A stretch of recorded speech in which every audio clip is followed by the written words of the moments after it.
Dosa-dosa politik Partai Demokrasi Indonesia Perjuangan atau PDIP ternyata cukup banyak jika dibandingkan dengan dosa-dosa yang dituduhkannya kepada Presiden Jokowi.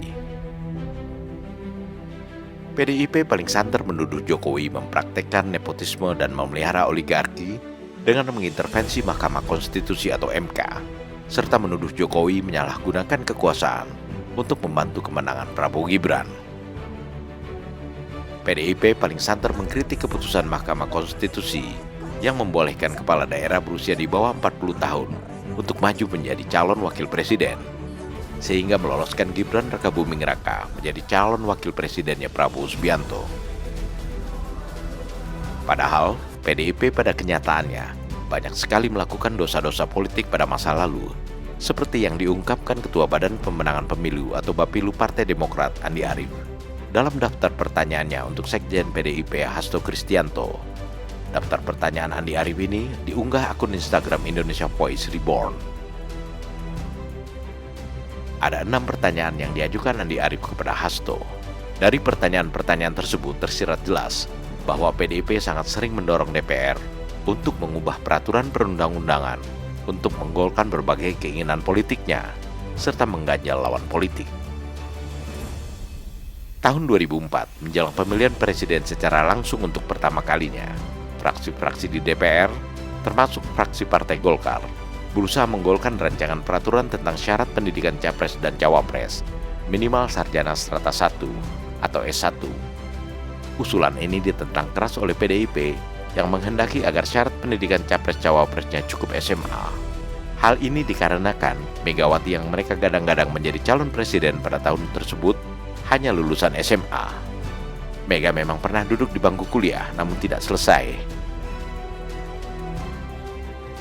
Sebagai fraksi dengan kursi terbanyak di DPR, PDIP tentu saja berhasil melakukan tekanan politik kepada fraksi-fraksi lainnya dan berhasil memuluskan Megawati menjadi calon presiden 2004 yang ternyata dikalahkan oleh SBY.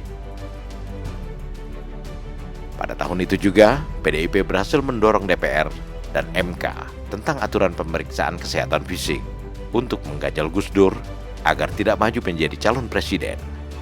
Sebelumnya, Gus Dur yang telah dipilih MPR untuk menjadi presiden dilengsarkan oleh Megawati dan Amin Rais melalui sidang istimewa MPR, kemudian digantikan oleh Megawati.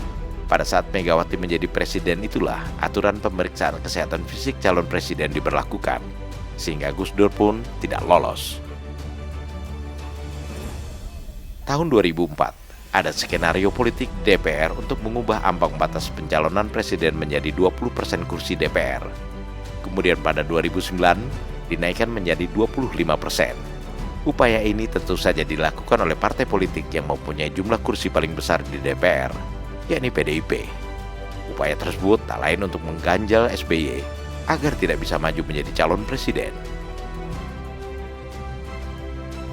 Namun karena pemilihan anggota legislatif saat itu masih dilaksanakan sebelum gelaran Pilpres, upaya mengganjal SBY melalui presidensial threshold gagal total.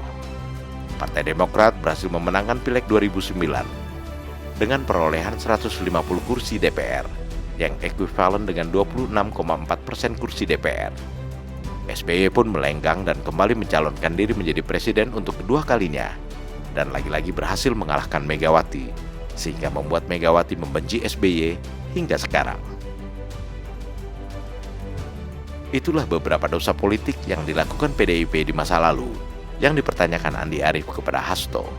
Dan masih ada 3 pertanyaan lagi yang diajukan Andi Arief kepada Hasto, yakni siapa inisiator sistem pemilu tertutup ke MK, siapa yang membangun negara dalam negara dengan sistem presiden sebagai petugas partai, dan siapa yang menarik-narik lembaga intelijen, sebagian Polri dan birokrasi ke politik. Tentu saja jawabannya adalah PDIP yang selalu menggunakan segala cara untuk memperoleh kekuasaan, dan yang kini menjadi satu-satunya partai politik yang belum mengakui sepenuhnya kemenangan Prabowo Gibran sebagai presiden dan wakil presiden terpilih, meskipun sudah diputuskan MK dan ditetapkan KPU.